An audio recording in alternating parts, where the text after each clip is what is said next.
Magsasagawa ang pamahalaan ng malawakang pagbabakuna sa mga bata sa susunod na buwan. Layo nitong mapataas ang vaccination rate sa bansa at para na rin maprotektahan ang mga bata sa iba't ibang sakit. Si Alan Francisco sa detalye. Bakuna Eskwela Program.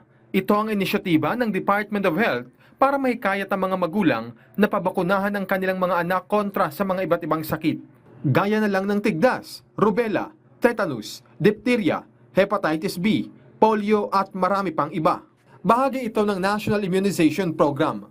Ayon kay Health Secretary Teodoro Herbosa, ilulunsad ang Bakuna Eskwela Program sa October 7 ngayong taon para sa mga grade 1 at grade 7, kasama na rin ang mga grade 4. So meron tayong big catch-up, tapos i-restore natin yung dati nating immunization rate at i-strengthen natin ang National Immunization Program. At ito ay gagawin natin starting October. Ito yung ating programa, inimbitahan ko si Presidente to help us and lead us in the Bakuna Eskwela. It is a libreng bakuna para sa grade 1 at grade 7, bibigyan sila ng measles at rubella vaccine at tetanus and diphtheria. So makukuha na rin namin pati yung zero-dose children.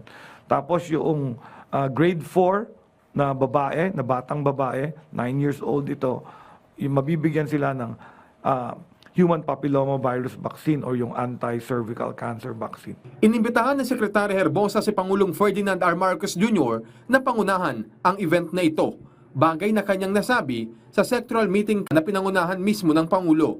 Bagamat sa pampublikong paaralan lang muna ito gagawin, sabi ng kalihim, tatanggapin pa rin naman ang mga public school sakaling may mga estudyante mula sa pribadong eskwelahan. Target ng Department of Health na bakunahan ang nasa 2 milyong bata taon-taon para may panlaban sa sakit. Nakikipagtulungan din ng DOH sa DILG, partikular sa mga barangay kaugnay ng programang ito. Hi, Sec. Kamusta po yung coordination ng department nyo sa DILG? I understand sa smallest unit ng government sa barangay, sir. Oo. So, may program ako ngayon, yung Purok Kalusugan. No? Talaga namang nakamonitor ang local government units. Yung fully immunized child are one of those parameters. Hindi sila mananalo nung seal of good government na binibigay ng DILG. Hindi sila mananalo pag sila mababa yung immunization rate nila. Samantala, nakatutok din ang pamahalaan sa pagsugpo sa dengue at leptospirosis cases. Alan Francisco, para sa Pambansang TV sa Bagong Pilipinas.